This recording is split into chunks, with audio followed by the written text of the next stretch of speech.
like what, maybe there was a sprinkle in M5? Maybe we saw a little bit of heal then, but I feel like, I mean, definitely saw some in M4 with all the utility jungle, but outside of that, yeah, it's been a very, very, very long time. I have been wondering about this, if we're gonna start to see some classic, you know, Ube in a sense. Yes. With such heavy assassin junglers coming back, sometimes that is the answer. Sustainability, steamroll, group up, and just power through. But the thing is, with something like Aurora, it's a little different than what you would classically see with that. Normally you see the utility jungler paired up with that. This is a different flavor, I'd say, but leave it to a team like Aurora Gaming, you know, from Turkey to go ahead and bring this kind of strategy to play. I think that's one of the big things. Even when you look at the emblems, you know, the Rafaela looks to go ahead and obviously have a little bit more on that cooldown for the heal. Depending on the build, too, that Rosa's going to go, is what I'm interested in. You know, what do you build here on that Rafaela to go in the mid lane, supplement this strategy that you're going with? And you have a lot of durability here. Some poking for KarlTzy and Pagu. Also, you know, the Rafaela, what, you get the revive now? It's been, I mean, it's been a couple months since the revamp on that. It's no longer the big stun on that ult. You get to bring one of your teammates back to life, essentially. So even more sustainability in terms of how long you want to drag out a team fight. The target could literally be anyone on the team, honestly. Anyone on Aurora's side could benefit from that. You bring back the Uranus, you bring back the Beleric, you bring back Siggy Boomer TNZ. It could all be a good play. Ooh. Good little flicker burn there. Battle spell down for Sanji off of that. First turtle is going to be up here to second, too. So both teams getting into movement for that turtle. One thing I would say, because of the nature of the compositions, expect long team fights, right? I think that's the biggest thing. You're used to seeing really high speed, high stakes team fights, but with these kind of compositions, both sides, and a revitalize for JP, hold on. Speaking of. Nice dive into the mid, TNZ able to get the turtle. KarlTzy on the run, look at the damage coming out from the side of Aurora. One more shot into Sanji, and Sanji finally falls his first blood over to Lunar. But in the midst of that, TNZ drops. And there's a respawn, right? So that's what we're talking about. That revive is going to play a part, play a role throughout the game here. But yeah, objective secured by Aurora. They're going to go ahead and try to put some pressure on KarlTzy to get his buff, but he's going to go ahead and get that just fine. But as we saw from that last fight, that's what I wanted to point out. You know, JP's revitalize in this sense is pivotal because he needs to extend the team fight for the team. You've got to go ahead and deal with the heals that are coming out from that Rafaela pick for Rosa. But not only that, but being able to kind of weave in and out of the fights because of the Beleric, being able to, you know, cast that Rapid Drive, lock down these members of TL, you could get stopped in your tracks, and that's not where you want to be here. So the timing on being able to extend team fights are crucial for TL. All right, so Aurora, though, getting that first turtle. Even though they lose TNZ, levels still very similar between KarlTzy and TNZ. Sanford able to get that kill. Lunar able to get a kill for themselves. So both the XP laners benefiting from that last fight. But still, we're already seeing how Aurora can just kind of bully TL away in some of those big 5v5s. The only thing they're going to have to watch out for, I think at this point, is Sanford getting to that back line, something that he is so good at. So the Esmeralda does really well. Good item pickup already here for Rosa. Flask of the Oasis locked in, helping with that sustainability that we're really talking about. It's a highlight of this lineup, and this was kind of thrown out there, right? With the theory, the kind of theory crafting out there about after this patch, you know, would we see these healing roams pop up? And I know it's, you know, this time it's in the hands of Rosa, but you could think about how dynamic a lineup can be now with the Rafaela, and even, for example, maybe a Matilda mid we see in the future. You know, Estes, of course, still being one of those heroes that comes into mind with this kind of concept, but second turtle is up. Let's see if this one will once again go over to Aurora. KarlTzy is going to make his way, but he might be here a little bit too late for this take. Yeah, he's not going to go for it. He is going to back off. He takes a lot of damage from Lunar, gets a stun onto him. JP getting a little vision as well. Sanford not going to fully commit, but Aurora wants to take the fight. A big Mountain Shocker onto multiple members, getting the stun.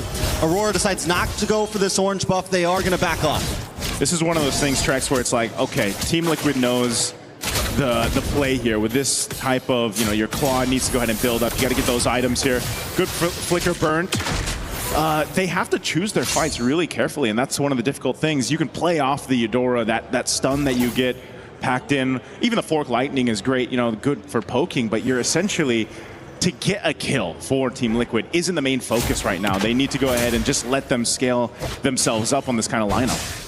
You know, if there's a team that can channel patience outside of Team Liquid or some other teams, Aurora is definitely one of them. They're not trying to force fights here. They're getting objectives. They're playing the map slowly. They're looking for the slow burn, the slow kill right now, and that is going to start to scale a little bit. You have the Freya, you have this heal, and the fact that it is a mid lane Rafaela, not a roamer, that's going to actually start to benefit. She's going to benefit from some of those items and maybe even output a little bit of damage as this game goes on. Team Liquid does have some skill of their own. And I mean, this is probably one of the slowest games we've seen so far in groups. I was going to say, very different from our previous matchup, but here we go. Big AOG connects, does get the knock up. Cool. But TNZ finds Sanji the backside. Carl TZ not able to get away. Lunar gets the kill. JP gonna be next, chopped off, taken out. And Sanford falls as well. A double kill into the hands of TNZ. Aurora take a huge lead 6 minutes in. And that is the power of this lineup. You saw it right there, the amount of heals, the amount of movement speed. As we look at the replay here from STC, this pressure was around that purple buff. Pagu made his way around, but crashing in under the tier 1 turret and getting to lock down these members, but then just outlast Team Liquid.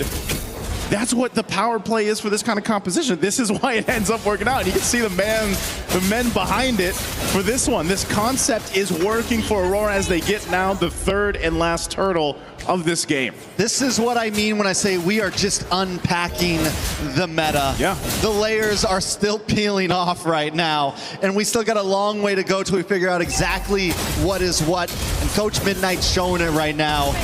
We have the Raphael, and it is working beautifully. Definitely we can't count TL out just yet, but the fact that Aurora is up 4K right now, 2 towers, TL has been unable to take anything. If they can keep this lead past the first Lord, that is unheard of. Again, this was a big thing, you know, for a lot of people coming into this year's MSC here at EWC 26 was, you know, just where would the meta be?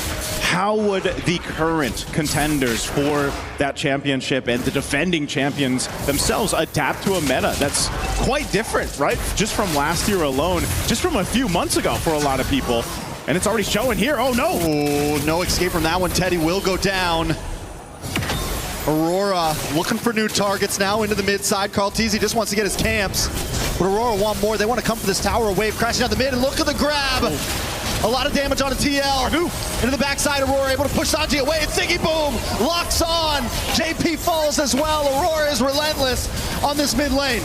Aurora is relentless in this game, and they'll get another as Sanford is the next to fall. I thought for sure they were done, but now they're under towers. TNZ with a triple in the face of Team Liquid. In the face of a holy defense, they're jumping under towers. Man, oh man, who would have thought this is what you'd see in an opening matchup here for Team Liquid, and now they're desperately trying to hold on to the mid tower. And they're still under it. The heal is insane. Tower shots to the face. They're immortal right now. Can they end it? I think they can. Minions down the mid side. Down goes Sanford. They're gonna pile onto Carl Teasy, and they're gonna pile onto this crystal. It's a wave still coming. They gotta wait for it. Death counters. They gotta wait for the minions. They're gonna make their way slowly here as they put on a show for us. Team Liquid, can they defend it still? JP and Sanji are up. AOG comes out, wave of minions comes out as well. Aurora can't fully overcommit, a big stun coming in from Sanji, but they fall. JP, Sanji down for the count.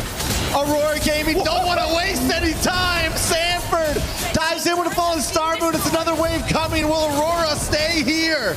Okay, they bought some time. They cleared things out, but man, the stacks right now on TNZ are insane, and they're looking to end. They're going to keep on going. They're not going to give it up. Finally able to lock onto the base. TNZ